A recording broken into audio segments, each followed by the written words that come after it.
Hi, I'm Ruben Lara, and today we'll be talking about one of my favorite illustration software applications, Clip Studio Paint. In the over 20 years I've been painting digitally, I find that Clip Studio is one of the few packages that combines the stability and flexibility of Photoshop with the natural brush media engines of applications like Painter and Sketchbook Pro. Clip Studio is highly customizable, which can be overwhelming. So I've assembled a short list of tools and features that will not only help new users focus on the basic setups you'll need to get started, but will also help experienced Photoshop artists find their way to familiar workflows. If you're watching this video through a local media player, there are chapter markers to help you reference specific features when you need them later on. All right, let's get started. The first thing to love about Clip Studio is the price. It's normally only $50, but they're always having sales that bring it down to as low as $20. But even at $50, it's worth every cent. It's a very powerful piece of software.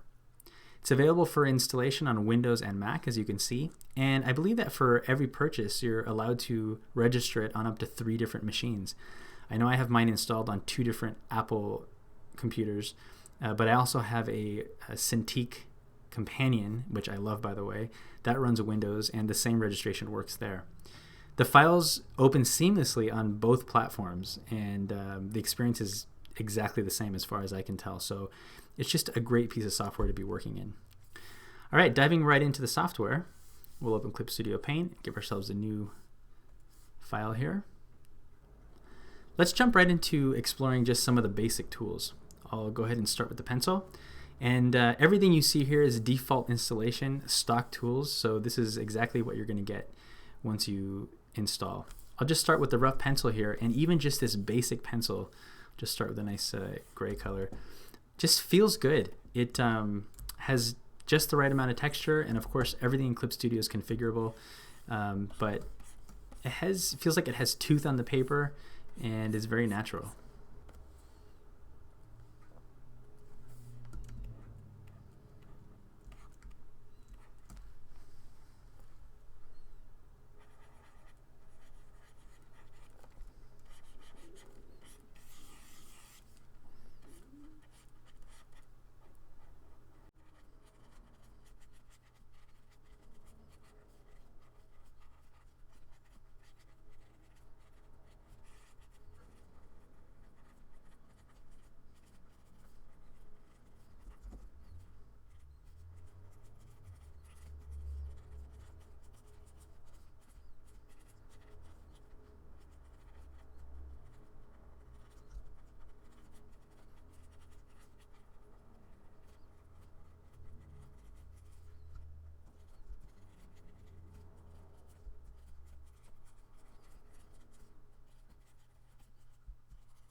Moving on to the ink pens, their default ink pen is called the G Pen.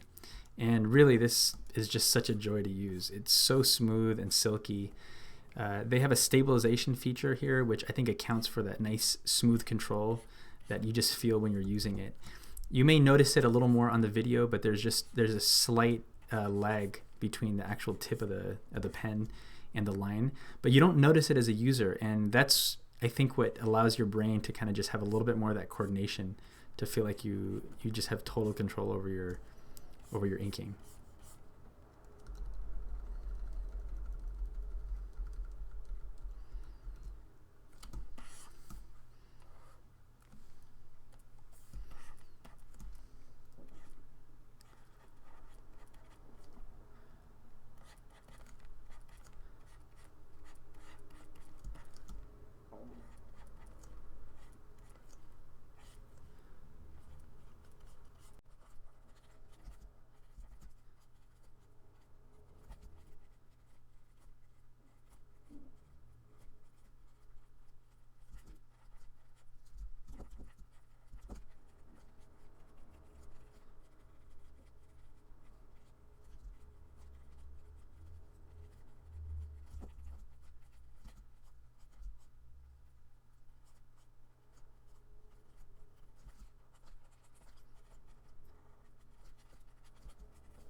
All right, moving on to the paintbrush tools. This is where I really think Clip Studio sings. Just the default oil paint flat brush immediately feels like it's a mixing brush. You can already see that the initial strokes are, have that weight and the density of the paint. And as I start to, scrub into that red, it really just starts to mix. And that's all controllable using the amount of paint and density of paint and color strength sliders here on the side of in the tool palette. Of course, I can go ahead and start sampling colors in between, start getting some really nice mixes and blending of paint. And that's just using this paintbrush at its full opacity right out of the box. When we start combining it with other tools like the blender tools, I'll just use this soothing watercolor for now, you quickly get a sense of how traditional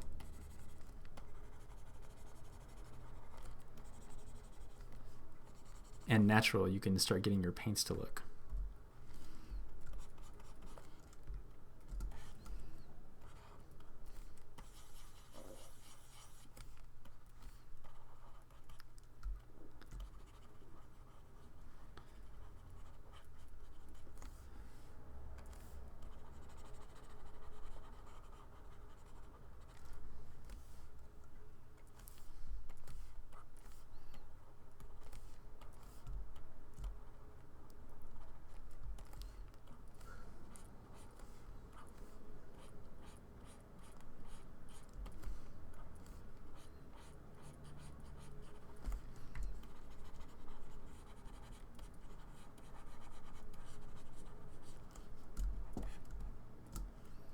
Let's go ahead and set some preferences that will help us to start working a little more efficiently and also to work a little bit more like Photoshop in some respects.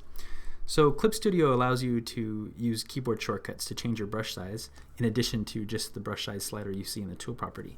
By holding down Option and Command and dragging on the canvas left and right, we quickly are able to change the brush size, just like in Photoshop, by holding down Control and Option. So in Clip Studio, it's Option and Command. I like to use this all the time, and it really speeds up my workflow. Something that helps me speed it up even more so is mapping that to the front of my Wacom tablet pen or stylus. So let's go here to System Preferences. We'll open our Wacom tablet preferences. Let's add an application so that what we're going to map only applies when we're in Clip Studio. So I'm making sure I'm on my grip pen, I'm on Clip Studio Paint, and we'll change the front button to a modifier, and we'll go ahead and select Option and Command and hit OK. As soon as we come back to Clip Studio, now just pressing the front rocker button on my stylus gives me access to the Option and Command key presses. So I can quickly be painting. I'm on my soothing watercolor there. I can quickly be painting and have immediate access to the size of that brush. Next, let's head over to our Preferences panel and set under Interface a theme of color combination to dark color. And I like to have it all the way at the bottom. Of course, you can set it to your liking. And this just gives us a nice contrasty gray color on the background of our canvas as well as all of our UI to help us gauge color a little more accurately, and it's just a little easier on the eyes. And I know that more recent versions of Photoshop are doing the same. One of the very powerful things about Clip Studio is the ability to map just about any action in the software to some kind of hotkey. So let's do that now for the opacity settings on our brush.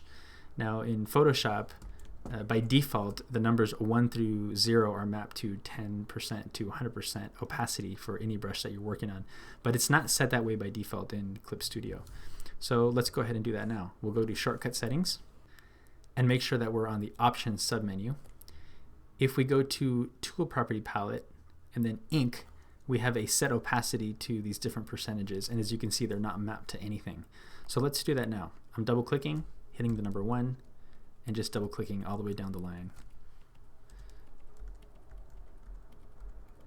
to set all those. Now it's telling us 0 is already in use, and as soon as we just click anywhere else in the palette, it'll alert us to that, which I'm okay with. I'll say yes and hit OK. And now if I hit 1, we're automatically mapped down to 10%, as you can see in the tool property slider 20, 30, and so forth. Another powerful feature about the shortcut system is that you can map multiple tools to one letter. So by default, if I click B on the keyboard, it'll take me to my brush subtool.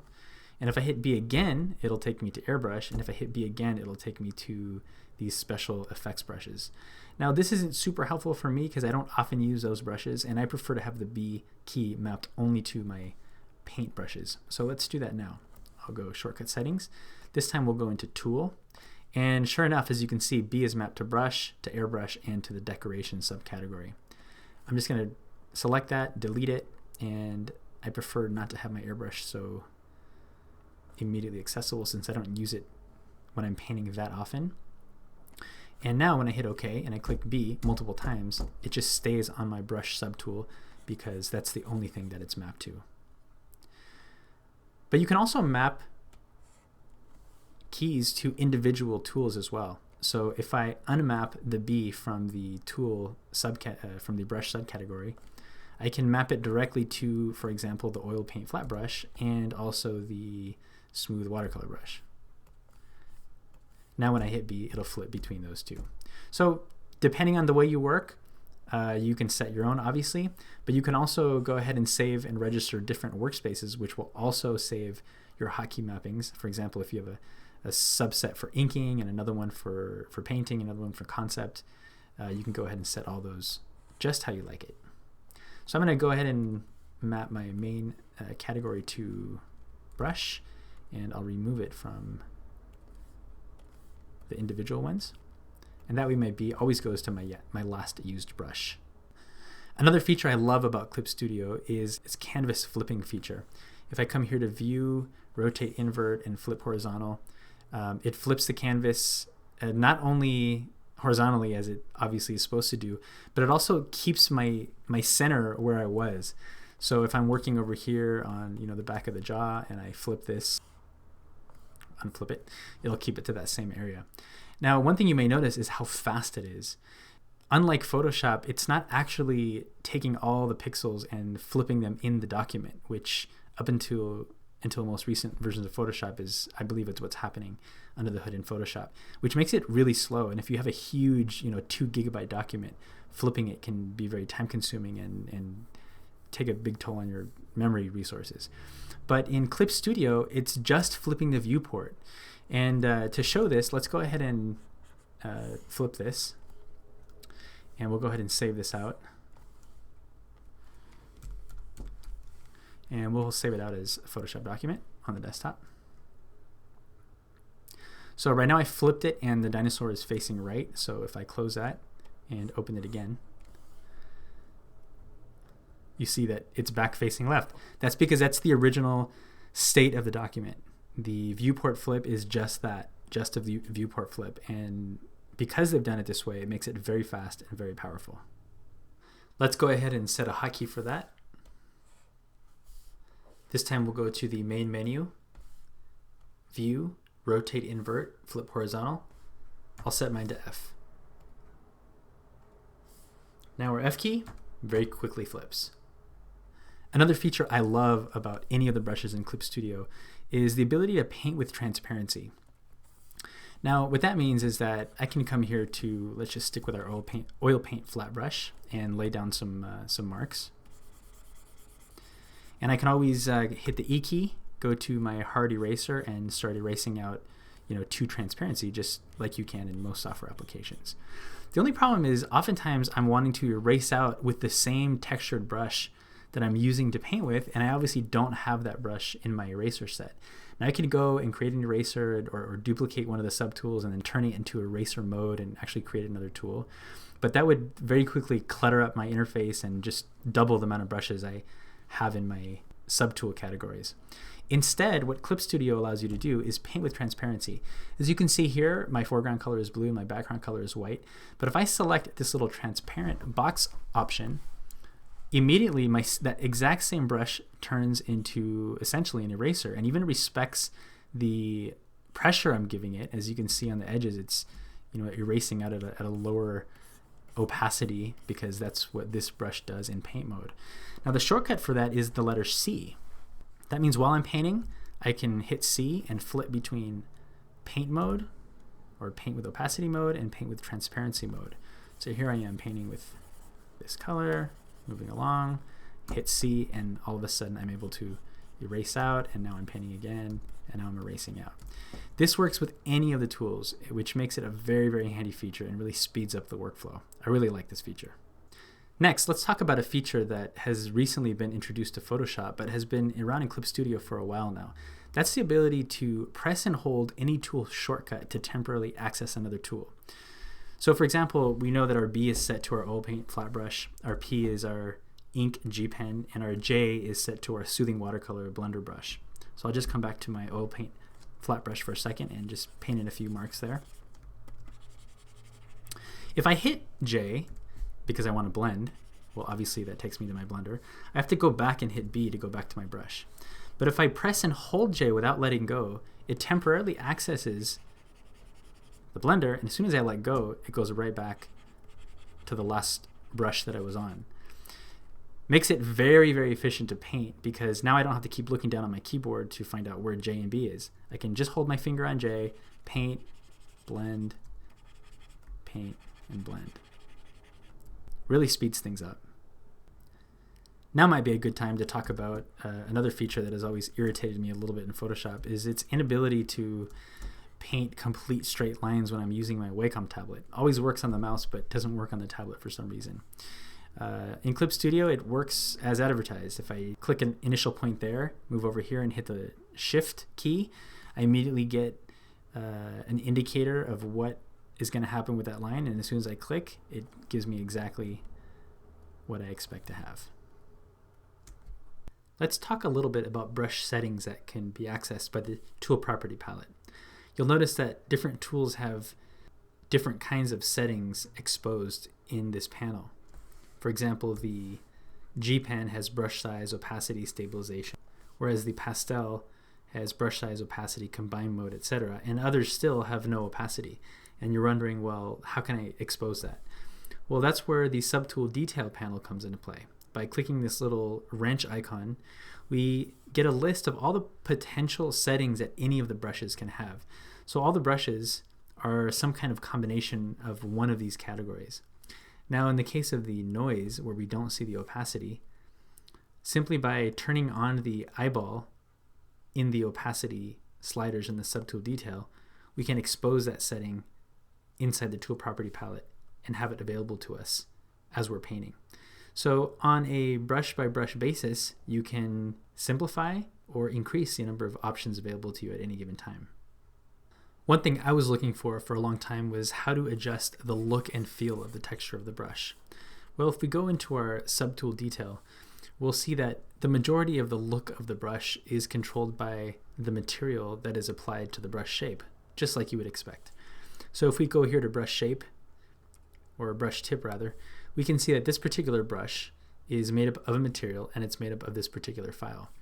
We can add more materials to this by clicking the little paper icon and basically searching through one of many, many different alpha channels or alphas that Clip Studio has embedded into it. So I can easily attach Foliage 8 to this, and now this brush will be a combination of both of those textures.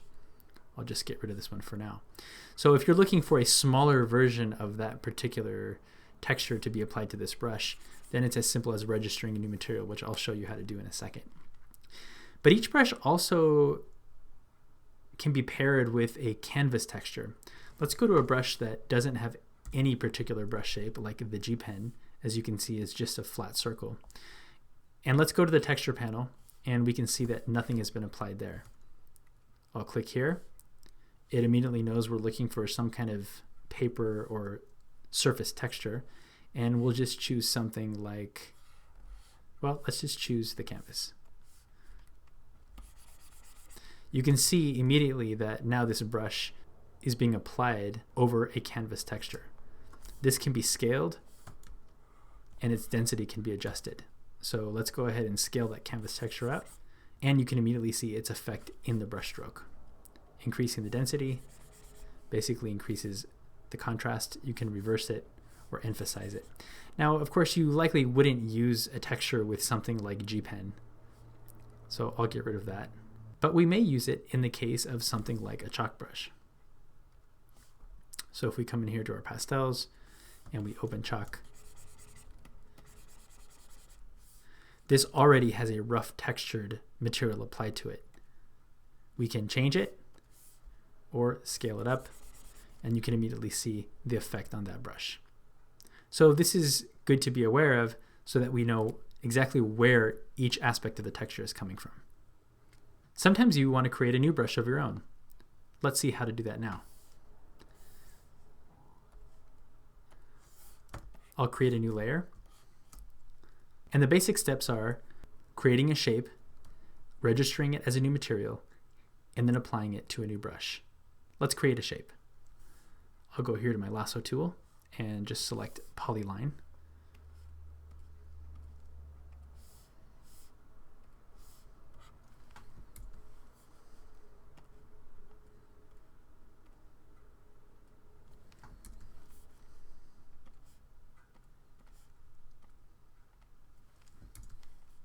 What you see here is called the selection launcher. It can be really helpful when you're working on a tablet or when you're doing a lot of selecting. At other times, it just gets in the way and can be a nuisance. I'll turn that off here. View Selection Launcher. Now when I create a selection, nothing shows up.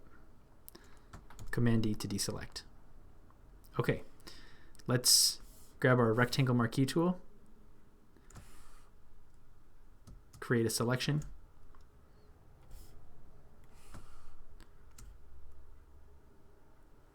make sure those pixels are accessible on the layer that I've drawn on, and come here and say Edit, Register Image as Material.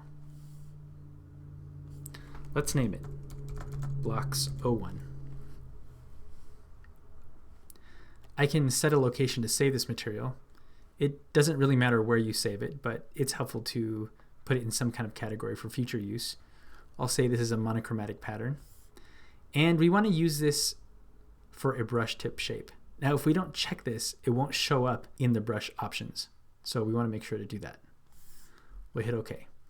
The first thing to recognize is you can always access it again by going to your materials subcategory. If I come here to monochrome, there is our blocks 1. This palette will always show all the alphas and all the images available to you for the different Clip Studio functionality. I'll close that. Let's start off by going to a brush that's most like the kind of brush we want to create. Right now, I just want to create a blocking in concept inking brush with a very specific shape. So I'm going to go to the G Pen, duplicate the subtool, and name it. I'll just call it block concept, and you can give it any one of these icons. We'll hit OK. All right, there's our block concept. Now we'll go into the tool settings, come into the brush tip, say we want to use a material for this, add a material, and here we'll type in block. And there's our blocks 1. Select it, hit OK. There, we should be set up. Coming back here, deselecting, and we've set up our brush shape. Now you'll notice there's some spacing issues there, so let's go back in here. And the gap is going to affect how close together these shapes are showing up. Let's just go ahead and start with the narrow and see if that does it for us. And for the most part it does. I'm hitting 0 to go to 100%. But we still notice that there is some kind of noticeable gap when we zoom in. So for that, we're just going to go to the fixed and set this to its lowest setting, which is 0.1. That now gives us a nice clean brush stroke. Looks great. Now we can use this to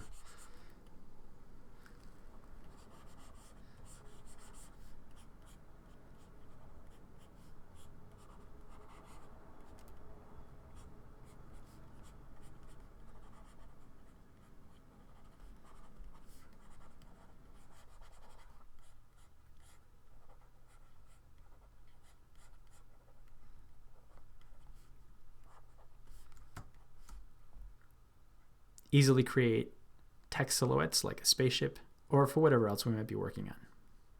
Now, the only problem with this is that when we change colors, we still get black. And that's because the kind of image that was used to capture the image material was set as a color layer. If a brush has been set using an image that was drawn on a color layer, then it will always use the color that that particular image was originally drawn in. Now, that may not seem very helpful, but you can imagine how helpful it would be to always have a blue roughen pencil or always have a red pencil that no matter what color the color wheel is set to, that brush is always that color. And this is the way this brush is behaving now. Well, what if we wanted to create a brush that was able to be painted in any one of the colors? Well, for that, we need to make sure that we go back to the layer that our brush image is set to. And we're going to look at the layer property panel for a moment and see that the expression of this layer has been set to color. Let's click this and choose gray. Now that the pixels are set to gray, let's create the selection once more. Make sure we're on our layer. Edit, register image as material. Let's call this block 1 gray. Use for brush tip shape, monochromatic pattern. OK. Come back to our block concept. Go into the settings. Go to the brush tip. Get rid of that one. Delete. New. And we'll use block 1 gray. Deselect. Now our new brush can be used in any one of the colors indicated by the color wheel. I find Clip Studio's brush tools and settings to be just as powerful as Photoshop's. Of course, many people are creating and selling custom brushes online, so you may find just what you're looking for elsewhere. A brush pack I swear by and I absolutely love is created by a guy named Friendon. He creates Photoshop brushes as well as Manga Studio 5. This is a good time to mention that Manga Studio 5 and Clip Studio Paint are exactly the same program, just rebranded under a different name. I'm not sure why both are being developed, but there must be some good reason. Either way, brushes that work in Manga Studio also work in Clip Studio and vice versa. I've purchased and downloaded the Friendon MS5 V3 combo pack. It's a great set of inkers, paint brushes, and pencils that I've used over and over. Now, one small irritation I do have with Clip Studio is it doesn't allow for a clear way of importing multiple brushes at once. So most people that end up importing brushes often do the obvious thing, which is going to one of these menus, saying import subtool, finding their brush pack, and then finding they can't shift multiple select a variety or at least more than one brush. That can be frustrating if you have a lot of brushes to import. Fortunately, there's another way, but it's not very clear. Here are the steps. Make sure you either hide or close any open documents so that you have a clear view of both the Clip Studio user interface and the Finder window that contains your downloaded brushes. Now, if I click on the Finder window, my Clip Studio UI disappears. So here's the trick. First, select the brushes that you want to import. In this case, I'm just going to import the inking brushes. So I'll select and shift select all the way to the end of the inking brushes.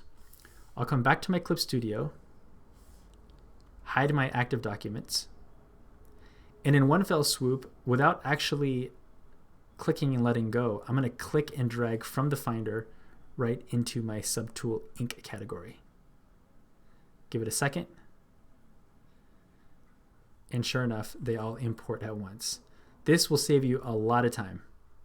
Let's talk for a moment about the layer palette. One feature I often use is also found in the layer property palette, and that's this mode called layer color. Let me turn off my ink and turn on my pencils. Bring that back up to 100%. Sometimes when I'm inking, I prefer that the colors in my sketch layer be different than black. Of course, I could just reduce opacity, or I could lock the pixels, choose a color, and fill it. But then I find that I want them to be black again for some other reason. Either way, those are multiple steps that I have to take. Instead, the layer property layer color immediately turns that layer to the color indicated in the layer color panel. Super handy. You can easily change this to a color of your preference and then turn it on and off when needed. Coming from Photoshop, another question I had for a long time was, where are the channels? I would often use channels to save selections for later. Instead, Clip Studio has something called Selection Layer. Let's see what that looks like. So I'll take my pencils layer and command click it to turn that layer into a selection. Just like in Photoshop, we get a series of marching ants. They don't look as good, but they still behave the same way. I'll come here to Selection and say Convert to Selection Layer. I now get a new layer in my layers palette called Selection 1, which I can rename.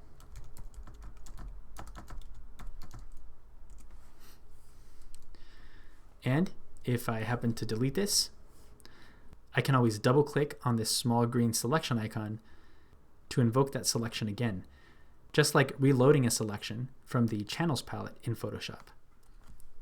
I'll make a new layer, hide that, and fill it with black. One of the nice things about the selection layer is you can just paint on it like any normal layer. So I'll come here and grab my oil paint flat brush, do some painting. Now when I double click, those marks are now part of my selection.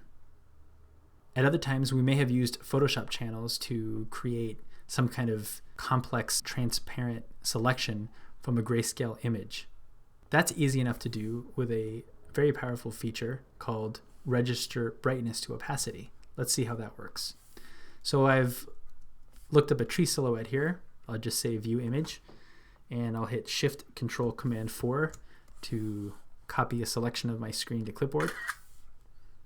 We'll come back to Clip Studio, paste that, grab the Move tool, and we'll scale it up.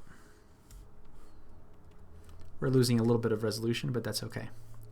So as you can see, this is an opaque layer, and I'm looking to extract a very complex selection from this. All I have to do is say Edit, Convert Brightness to Opacity, and immediately Clip Studio has done a grayscale evaluation of the image and converted any variations in gray to actual transparency in that layer. I can go ahead and option select that, make a selection layer out of it, or just use it as is. For the last two features I want to show in the layers palette, I'll need a little bit more painting done on this dinosaur. Give me a minute.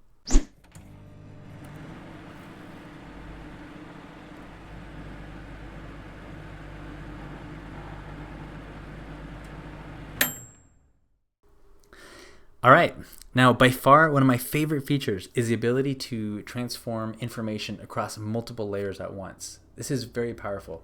Consider this file, for example. I have a glow layer, an ink layer, and then a folder that contains yet another folder and a couple other layers of flat color. Now, let's say an art director comes and says, well, I like everything, except I want this front spike to be a little bit taller. Well, easily enough, I can grab my lasso tool, make this selection, and instead of having to go to every single layer individually and make that change, so obviously if I adjust the ink layer, I would have to come here down to the flat layer, make that same adjustment down here, and of course go through each one of my layers. Instead, I can select my ink, select my flat. In fact, I can select my ink in an entire folder, hit Command T, and now the adjustments transform all the layers at once. That's amazing, and that's something you can't do in Photoshop. It's also gone into the masks of my correction layers and made those same adjustments. This becomes even more powerful when combined with Clip Studio's mesh transformation. So in this case, I'll even add my glow layer, select all the relevant information, and make a square selection. I don't even have to select all. All right. And we'll go into Edit, Transform, Mesh Transformation. This is going to give us some options for number of horizontal and vertical lattice points. So I'll just bump this up to 6, and we'll say 6 there. Let's say 5. And make whatever changes we'd like. Now it is going through multiple layers here, so it's just going to be a little bit slower. So I'll bump that out there. Pull this down here.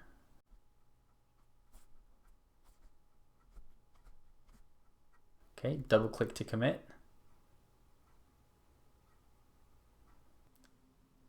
And there's the result, a super powerful tool, especially when dealing with art directors who might make changes at the 11th hour. Well, those are some of my favorite tools and techniques in Clip Studio Paint. I hope this can help you get set up quickly, start painting efficiently, and enjoying Clip Studio as much as I do.